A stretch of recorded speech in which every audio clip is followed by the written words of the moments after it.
अस्सलाम वालेकुम व्यूअर्स, क्या आप लोगों को पता है कि दुनिया की सबसे पाक और महफूज जगह काबा, और क्या आप जानते हो कि इस पाक घर पर हमला बहुत बार हो चुका है। हाथी वाली फौज से लेकर आपस में झगड़े, हाजियों के कत्ल से लेके हजरे अस्वद को चुरा लेना। जी हाँ, और हैरानी की बात यह है कि आप सल्लल्लाहु अलैहि वसल्लम ने बताया था कि अन करीब आखिर वक्त में एक ऐसा इथोपियन आदमी आया जो कि ईंट बाई ईंट इस काबे को पूरा खत्म कर देगा। क्या अटैक्स हुए थे काबा पे पहले और क्या अटैक्स होने वाले हैं फ्यूचर में, आइए इस वीडियो को एंड तक जरूर देखें और कई सारी जानकारी जानिए। नबी पाक सल्लल्लाहु अलैहि वसल्लम के वक्त पे पहले जब नमाज अदा की जाती थी वो बैतुल मक़दिस की तरफ की जाती, मगर बीच नमाज के वक्त हुक्म आता है और फिर इस क़िबले का रुख बदल कर मक्का की तरफ हो जाता है। और एक बात आप लोग को बता दूं, कभी मैं आगे आप लोग को बोलूंगा पोर्टल्स के बारे में, ये बहुत इंपॉर्टेंट रहेगा। मेरी अभी डीप रिसर्च चल रही है उसके ऊपर, क्योंकि आप लोग को scientific as well as Islamic facts के साथ आगे रखना पड़ता है। आप सल्लल्लाहु अलैहि वसल्लम जब शब मेराज का सफर किए थे तो वो मक्का मदीना से नहीं किए थे,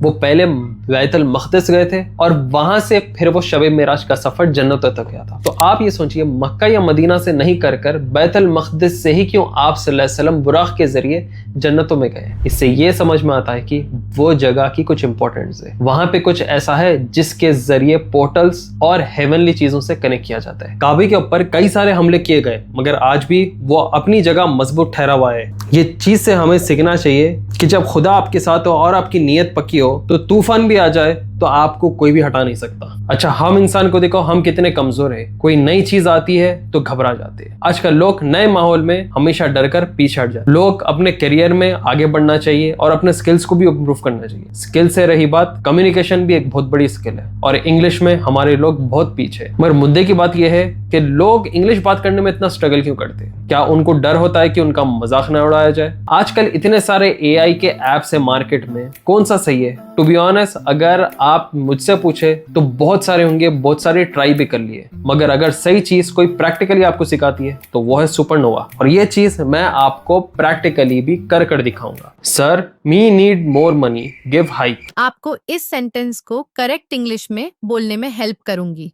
manager, I would like to request a salary increase. क्या आपको ये समझ में आया? देखा आपने, इसमें जो AI इंग्लिश टीचर है वो तुरंत आपकी गलतियों को सुधारती है और आपको सही प्रोनाउंसिएशन कम्युनिकेशन के साथ बताती है। Supernova AI specifically systematically structured तरीके से बनाया गया है ताकि आपकी प्रोनाउंसिएशन और आपकी इंग्लिश एकदम फ्लुएंट बने। आपको रोज 10 से 15 मिनट की प्रैक्टिस करना और उसके बाद आप फ्लुएंटली इंग्लिश बोलना सीख जाओगे। इसमें जो AI टीचर है उसे IIT ग्रेजुएट्स ने बनाया है और सर्टिफाइड इंग्लिश ट्रेनर्स ने इसे ट्रेन किया है ताकि आपकी बातचीत एकदम परफेक्ट हो जाए। एक प्रैक्टिकल और प्रूवन मेथड है आपको इंग्लिश सिखाने के लिए। मेरे व्यूअर्स के लिए एक स्पेशल ऑफर है। फर्स्ट 1000 लोगों के लिए ट्रायल वर्जन मिल रहा है and that too for 9 rupees only. सिर्फ 9 रुपए के अंदर आप 3 दिन का ट्रायल पीरियड पा सकते हो। तो इस ऑफर का जल्द से जल्द आप फायदा उठाए। इसका लिंक आपको मिल जाएगा नीचे डिस्क्रिप्शन में, जल्दी जाइए और इसे चेकआउट कर लीजिए। पहला अटैक था अटैक बाय अब्राहा, जो कि हाथियों को लेकर जंग सवार शुरू कर दिया था और कसम खाया था कि वो काबे को गिराए। ये वाकया होता है कुछ तकरीबन 40-50 दिन पहले आप सल्लल्लाहु अलैहि वसल्लम की पैदाइश से। ये यमन का गवर्नर अब्राहा क्या करता है, ये एक खूबसूरत सा घर बनाता है सना में, जो कि कैपिटल है आज के टाइम पे भी यमन में। ये बनाकर चाहता था कि लोग सना यमन को आए और वो अपनी इबादत करे और वो मक्का को छोड़ दे। वो एक ऐसे किस्म का टेंपल चर्च बना रहा था जिधर वो चाह रहा था कि लोग वहां से हटे, यहाँ पे आए, यहाँ पे इबादत करो और पूरे चीजें तिजारत के मैं यहाँ पर बनाऊंगा, ताकि मक्का से पूरी तिजारत हटकर यमन में आ जाए और वो बेइंतहा दौलतमंद शोहरतमंद हो जाए। जब अरबों को इस चीज के बारे में पता चलता है कि वो एक घर बना रहा है और तिजारती के नाम पे काबे को कम्पीट करने की, मतलब टक्कर देने की कोशिश कर रहा है, तो उनके कबाइल में से थोड़े बहुत खुरैश ने इसके मौजूजे को ये लोगों ने बिगाड़ दिया था। वहां पे गंदगी किया, वहां पे तोड़फोड़ किया और उसके बाद जब अब्राहा को इस बारे में चलता है तो वो जंग का ऐलान करता है। अब्राहा यमन छोड़ता है उसकी आर्मी के साथ, बड़े से हाथियों को लेकर वो मक्का की और तेजी के साथ बढ़ता है। उसके पास जो सबसे बड़ा हाथी था उसका नाम था महमूद, जिससे लेकर लोगों के दरमियान खौफ आता था। जैसे ही वो मक्का में दाखिल होता है, वहां पे जिनके ऊंटे थे उनको वो कब्जा करता है। तकरीबन 200 ऊंट को ये छीन लेता है, जिसमें अब्दुल मुतल्लिब, जो कि हमारे नबी पाक सल्लल्लाहु अलैहि वसल्लम के दादा थे, उनके ऊंटे भी इसके अंदर शामिल थे। वो 200 ऊंटों को घेर लेता है और बस अपनी गुंडागर्दी शुरू करता है। जब अब्दुल मुतल्लिब को इस बारे में मालूम होता है तो वो जाते हैं अब्राहा के पास और कहते हैं कि तुमने जो ऊंट लिए उसके दरमियान मेरे भी ऊंट है, मुझे अपने ऊंट वापस कर दो।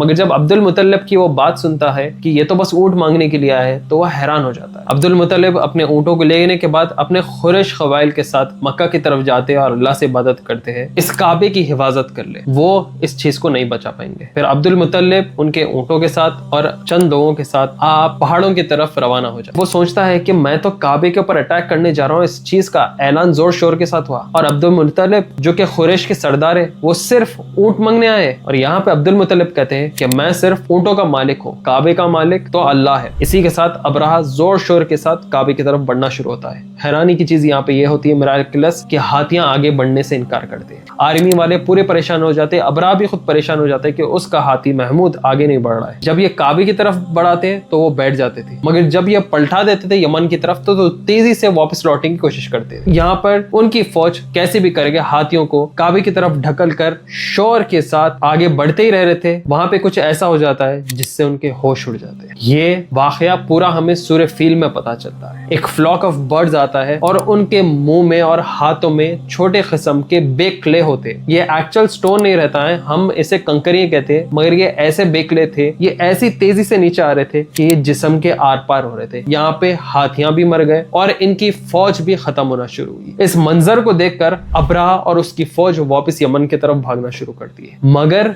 जैसे ही वो अपने घर के करीब आना शुरू होते हैं उनका पूरा जिस्म गलना शुरू हो जाता है। फिंगर बाय फिंगर अब्राहा के सब गलते रहते और जमीन पे गिरते रहते। एक ऐसी दर्दनाक बीमारी इनके जिस्मों में शुरू हो जाती है कि पूरे जिस्म को खा जाती है, गला देती है और वो टुकड़े टुकड़े उसके पूरे जिस्म के उनकी फौज के नीचे गिरते और वो खत्म होते। दर्दनाक मौत। एक चीज गौर करना, आज के वक्त पे ये जो प्लेन्स रॉकेट छोड़ते हैं ना, ये सूरह फील से ही इनको इस चीज का पता चला कि ये जो तरीके से फोर्स से नीचे चीज आ रही थी और ये जालिम फौज को खत्म करी थी, इससे ये लोगों ने रॉकेट का मसला निकाला। वहां पे कुछ ऐसा मिराकुलस चीज थी, क्योंकि ये बर्ड्स नॉर्मल बर्ड्स नहीं थे। हमारे पास लोग ऐसे नॉर्मल बर्ड्स मानते हैं, मगर क्लासिकल रिपोर्ट्स अगर आप तफसीर देखें तो ये कुछ ऐसे क्रिएचर्स थे और कुछ ऐसा बेक मटेरियल था जो हमें इस चीज का इल्म नहीं है। और रही बात दूसरी, आज आप लोग गौर कर रहे हैं इसराइल कैसा ये चीज को कॉपी कर रहा है। जैसा बर्ड ऊपर से ये कंकरें छोड़ना और उसके बाद वो जिस्म को लगना, आर पार हो जाना, जो रॉकेट कर रही है। बहुत सारी चीजों ये लोगों ने एक्सट्रैक्ट भी किया है। इतना इल्म रख के इन्हें क्या फायदा, इनकी प्रोफेसी गलत है, इनका मसाया गलत है, और ये जो चीज के लिए इतनी मेहनत कर रहे ना, सब मेहनत पानी में इनकी फिरने वाली है। द खरमशियन आर्मी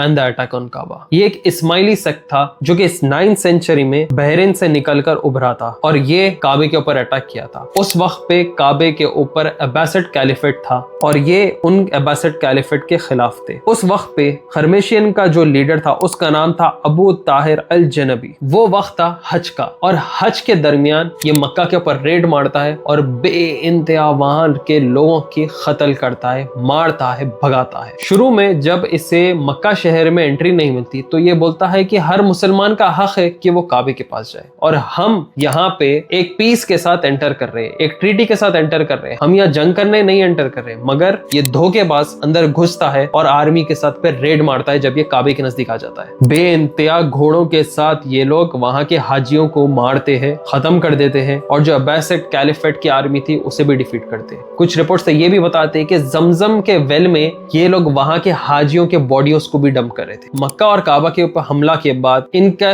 खरमशियन कैपिटल में खुशी का माहौल हो जाए। इनका एक सेल्फ क्लेम्ड मेहदी भी था उस वक्त पे जो कि इसफान से आया था और कंप्लीटली पूरे शरिया लॉ को खत्म कर दिया था। अब आप बोले कौन सा सेक्ट है, इनके पास इनका मेहदी भी है, फिर ये लोग शरिया लॉ को भी खत्म कर रहे, तो ये लोग कौन सा इस्लाम फॉलो कर रहे थे?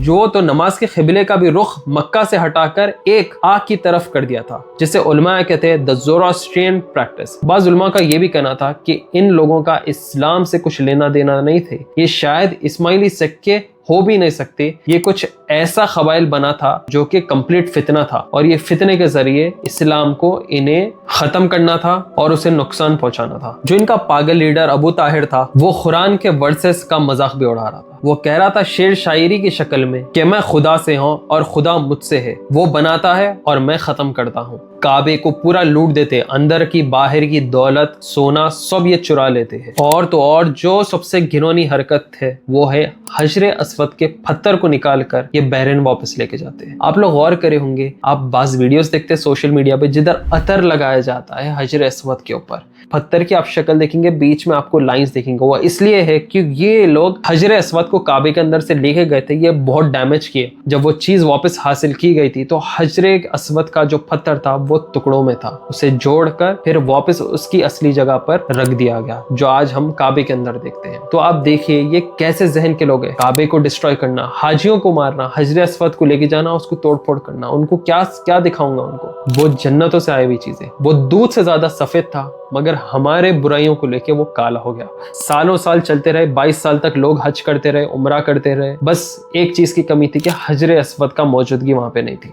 फिर कुछ अरसा गुजरा, कुछ बादशाहें गुजरे और कई सारे नेगोशिएशंस के बाद कर्मेशियंस के पास से हजर अस्वद को लिया गया और मक्का के अंदर वापस इंस्टॉल कर दिया गया। एक अटैक हुआ था काबा में, सऊदी अरब के रूल में, and this is from the year 1979 और इसे कहते हैं द अटैक ऑफ जुहैमन अल उतैबी। जुहैमन इब्ने मोहम्मद अल उतैबी एक सऊदी मिलिटेंट था जो कि एक नेशनल गार्ड्समैन था पहले के वक्त पे। ये और इसकी ग्रुप ये मानती थी कि ये लोग एंड टाइम्स की प्रोफेसी को कंप्लीट कर रहे हैं, क्योंकि जुहैमन इब्ने मोहम्मद अल उतैबी का ये मानना था कि उसका जो ब्रदर इन लॉ था मोहम्मद अल खैतानी वो मेहदी है। वेल आप लोगों को तो मालूम होगा कि जब इमाम मेहदी आएंगे उनको खुद पता नहीं होता कि वो इमाम मेहदी रहेंगे। मक्का के किनारे में लोग उनको देखकर पहचानेंगे कि इमाम मेहदी है और फिर वहां पर बैत लेंगे। वेल इमाम मेहदी का बहुत अलग वाकया है, कभी डेप्थ में उसके ऊपर बनाएंगे। जुहैमन और उसके 300 के करीब फॉलोअर्स अंदर हथियार लेके जाते, मस्जिद अल हरम के कॉफिन्स के अंदर छुपा के, बॉडीज के अंदर छुपा के, अपने तोबों के अंदर छुपा के, अपने एहरामों के अंदर छुपा के। सुबह का फजर का वक्त था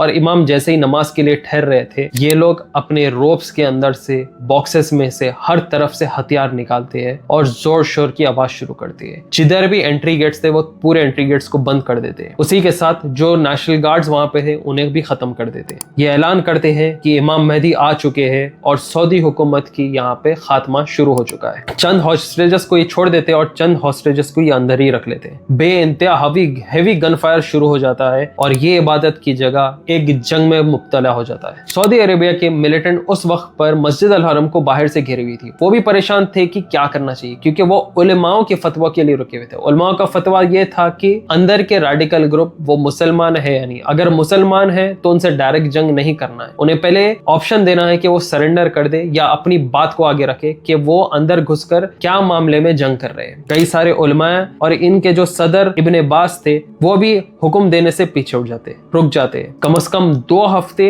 इनका कब्जा मस्जिद अल हरम पर था। थोड़े बहुत हॉस्टेजेस को ये लोगों ने छोड़ा, मगर अंदर अच्छे खासे तादाद में लोग अभी भी फंसे हुए थे। बहुत सारे नेगोशिएशन चलते हैं और यहाँ पे जुहैमन उतैबी कई सारे कंडीशंस रखता है। जुहैमन अल उतैबी का ये ऐलान था कि सऊदी अरब की गवर्नमेंट पूरे ऑयल एक्सपोर्ट को रोक दे, यूनाइटेड स्टेट्स को ये दे रही थी। पूरे फॉरेन सिविलियन और मिलिट्री एक्सपर्ट्स को ये अरेबियन पेनिनसुला से हटा दे। और ये सेम चीज आप लोग को मालूम है किसने कहा था? जी हाँ, उसामा बिन लादेन का भी यही कंडीशन था कि सऊदी अरब अमेरिका के साथ टाइज खत्म कर दे, उनकी मिलिट्री को सरजमीन पर ना उतारे, और कई सारे कंडीशंस रखे गए थे। कभी उसामा बिन लादेन के ऊपर भी डेप्थ में वीडियो बताएंगे हम। मिनारत्स के ऊपर स्नाइपर्स लगे हुए थे, कई मिनारत्स के ऊपर अटैक भी हुए थे, गन फायर हैवी चलते हुए आ रहा था, सऊदी मिलिटेंट अंदर घुस ही नहीं पा रही थी। उलमाओं के फतवों के बाद ग्रीन सिग्नल मिल जाता है कि अब जो अंदर की रेबल करने वाली आर्मी है कि उनको मारा जाए। 2 हफ्ते के नेगोशिएशंस के बाद सऊदी गवर्नमेंट पाकिस्तानी आर्मी की मदद लेती है, और इस वजह से आप देखे होंगे कि आज के वक्त पे भी अगर सऊदी अरब पाकिस्तान के साथ टाई रखती है तो वो आर्मी के मामले में, कमांड्स के मामले में फ्रेंच आर्मी और सबसे ज्यादा पाकिस्तानी आर्मी की टैक्टिक्स ये लोगों ने अपनाए। पाकिस्तान की आर्मी वहां पे ट्रेनिंग बूट कैंप्स भी चला रही थी, तो उस वक्त पे वो लोग मौजूद वहां पे रहे। उन लोगों ने टैक्टिक्स बताया कि वाटर सप्लाई दे, इन लोग को टनल्स के अंदर भेजे और फिर इलेक्ट्रिक शॉक्स के साथ गन फायर करे ताकि ये लोग अंदर ही अंदर फंस जाए। स्नाइपर्स खत्म हो गए अंदर टनल्स में, जो इनका भागा हुआ प्लान था, और वहां पे गैस टनल्स के अंदर एक्सप्लोजिव लगाना, इलेक्ट्रिकल वायर्स लगाना, पानी से भर देना इन लोगों को कमजोर कर दिया था। ना खाने को खाना था इनके पास, बस जंग करने हथियार, जो कि किसने दिया वो हैरानी की बात है, और लड़ने के वेपनरी में कमी भी आना शुरू हो गई। सबसे शॉकिंग चीज, जो इनके पास लोग खैफानी को, मोहम्मद अल खैतानी को मेहदी समझ बैठे थे, वो बैटल के दौरान मर गया था, और हमारे हदीस के हिसाब से इमाम मेहदी नहीं मारे जाएंगे। जुहैमन और उसके साथ के जितने भी बचे कुछ आर्मी वाले लोग थे वो सरेंडर कर देते। कम से कम 70 के करीब थे, और बीच चौराहे में इनका एग्जीक्यूशन करती है सऊदी गवर्नमेंट 1980 में, अलग अलग शहर में सऊदी अरब के। तो देखो, ऐसे भी कुछ अटैक्स थे, ऐसे भी दर्दनाक वाक़े जो कि आपके होश उड़ाएंगे। एक एंड टाइम्स की प्रोफेसी है जिधर आप सल्लल्लाहु अलैहि वसल्लम फरमाते हैं कि मैं देख रहा हूँ कि आखिर वक्त है और काबे को पतले पैर वाला आदमी ईंट बाई ईंट तोड़ते जा रहा है और काबे को खत्म करते जा रहा है। ये चीज आप सही मुस्लिम सही बुखारी में देखेंगे। एक इथोपिया का काले रंग का आदमी पतले टांगों वाला ईंट बाई ईंट काबे को खत्म करते जाएगा और ये निशानी देता है आखिरुज़ ज़मा की। जो डिस्ट्रक्शन होगा काबा का वो बहुत ही आखिर वक्त पे होगा। उस वक्त पर हज और इबादत पूरी खत्म की जाएगी। इस वाक़े से पहले इसराफील अलैहिस्सलाम को सुर फूकने की इजाजत दी जाएगी। इसके साथ कोई भी हज परफॉर्म नहीं करेगा। कुरान दुनिया से छीनी जाएगी और लोगों के दिलों से, और उस वक्त पर जो मौजूद लोग रहेंगे वो सबसे बदतरीन लोग रहेंगे। और यहाँ पे दो चीज मेरे को बहुत शौक करते हैं। एक है एक पतले टांग वाला इथोपिया का आदमी ब्रिक बाई ब्रिक काबे को खत्म करेगा। इथोपिया का ऐसा क्या लेना देना है मुझे समझ में नहीं आ रहा। पहली चीज अब्राहा जो वहां का गवर्नर था उसको जो किंग बैठाया था वो था इथोपिया का। इथोपियन किंग के बिहाफ पे अब्राहा गवर्नर अपने कमांड्स और अपने विशेस फुलफिल करता था। ये इथोपिया के किंग के इजाजत के वो कुछ नहीं करता था। दूसरी चीज CIA, मोसाद और MI6 के सबसे बड़ा ऑपरेशन था the smuggling of the Ethiopian Jews. Secret तरीके से सूडान से ये लोग इथोपियन ज्यूज को स्मगल कर कर इसराइल में लाए थे उनकी एक प्रोफेसी को कंप्लीट करने के लिए। और यहाँ पे हम देख रहे हैं कि इथोपिया का ही आदमी ब्रिक बाई ब्रिक काबे को खत्म कर रहा है। और दूसरी चीज जो मेरे को हैरान करती है, उस वक्त पे जो अब्राहा काबे को तोड़ने नुकसान पहुंचाने जा रहा था तो अब्दुल मुत्तलिब अल्लाह से दुआ करके वो पहाड़ों की तरफ चल जाते और वहां पे अल्लाह सुब्हाना ताला हुक्म देते हैं और काबे की हिफाजत हो जाती है। मगर इस वक्त पर काबे की हिफाजत क्यों हो रही है और एक पतले टांग वाला इथोपियन आदमी ब्रिक बाई ब्रिक काबे को पूरा डिस्ट्रॉय किया है। मतलब उस वक्त पर लोगों में ईमान था, उस वक्त पर हज ताजा था, उस वक्त पर तौहीद लोगों के दिल में थी। और ये जो वक्त ये इथोपियन आदमी काबे को खत्म करेगा, इस वक्त हज खत्म हो जाएगा, ईमान लोगों के दिल से खत्म हो जाएगा, कुरान दुनिया से उठा दी जाएगी और सूर फूका जाएगा। आप लोग समझ रहे, हर चीज का एक वक्त है, हर चीज अपने वक्त के हिसाब से रहती। तो वक्त को लाइट बिल्कुल भी मत लो। कभी मैं सोच रहा हूँ कि सिर्फ कॉन्सेप्ट ऑफ टाइम पे वीडियो बनाऊं। क्यों 6 दिन में पूरी कायनात बनाई गई, चाहे तो चंद सेकंडों में सब चीज हो जा सकती। क्यों एक आवाज, एक बिग बैंग एक्सप्लोजन के बाद पूरी दुनिया बनाई गई और फिर सूर एक आवाज के बाद ही पूरी दुनिया खत्म होने वाली है। ये चीजें बहुत मिराकुलस है, इनके पीछे डीप नॉलेज है और डीप चीजें जुड़े हुए हैं। ये आपको इंशाल्लाह मैं आगे बताते रहूंगा। इसी के साथ the smuggling of the Ethiopian Jews मेरा एक बहुत ही डीप रिसर्च वाला शानदार वाला टॉपिक आने वाला है। और इसके पीछे जो ये इजराइलियों की प्रोफेसी और ये लोग क्या कर रहे हैं, द सीक्रेट पाथ जो बना रहे हैं लोग इथोपियन ज्यूज को लेके, मैं आप लोगों को जरूर बोलूंगा। जैसा हमारे पास हदीस में है कि गरगद झाड़ एक ऐसा कांटे वाला झाड़ रहेगा जो कि बोलेगा ही नहीं कि मेरे पीछे यहूदी छुपा हुआ है, बल्कि जब ईसा अलैहिस्सलाम आ जाएंगे हर चीज, हर झाड़, हर पत्थर बोलेगा कि मेरे पीछे दुश्मन छुपा हुआ इस्लाम का, इसे निकालो और मारो। गरगद का झाड़ नहीं बोलेगा। और यही इजराइलियां गरगद के झाड़ को inch by inch, feet by feet Israel में ये लोग लगाते हुए जा रहे हैं। ये बहुत ही इंपॉर्टेंट चीज है। वो लोग हमारे प्रोफेसीज और हदीसों को भी पढ़ रहे और खुद के एक so called rabbi man made prophecy को भी वो लोग फॉलो कर रहे हैं। बहरहाल मैं 1 बाय 1 टॉपिक्स आप लोग के आगे लाते रहूंगा। ये था हमारा video the attacks on Kaaba and the mysterious stories and facts behind it. Hope आप लोग को वीडियो पसंद आया। प्लीज ज्यादा से ज्यादा शेयर करें इस वीडियो को व्हाट्सएप, फेसबुक और इंस्टाग्राम पे। सपोर्ट दिखाइए हमारे रिसर्च को, सपोर्ट दिखाइए हमारे टीम को, सपोर्ट दिखाइए हमारे चैनल को, चैनल मेंबरशिप के जरिए, सुपर चैट्स के जरिए, QR कोड के जरिए हमारे TBV टीम को सपोर्ट करके। और कमेंट करिए नीचे कि आप अगला वीडियो क्या देखना चाहेंगे। आप फेसबुक पे देख रहे हो, इंस्टाग्राम पे देख रहे हो, यूट्यूब पे देख रहे हो, प्लीज व्हाट्सएप ग्रुप्स में अपने शेयर कीजिए और सपोर्ट दिखाते रहिए। मेरे व्यूअर्स के लिए एक स्पेशल ऑफर है। फर्स्ट 1000 लोगों के लिए ट्रायल वर्जन मिल रहा है and that too for 9 rupees only. सिर्फ 9 रुपए के अंदर आप 3 दिन का ट्रायल पीरियड पा सकते हो। तो इस ऑफर का जल्द से जल्द आप फायदा उठाए। इसका लिंक आपको मिल जाएगा नीचे डिस्क्रिप्शन में, जल्दी जाइए और इसे चेकआउट कर लीजिए। आप लोग का सपोर्ट हमारे लिए बहुत कुछ है। तो फिर जल्द नई वीडियो के साथ। दुआ में याद रखिए। Till then take care, see you soon, अस्सलाम वालेकुम।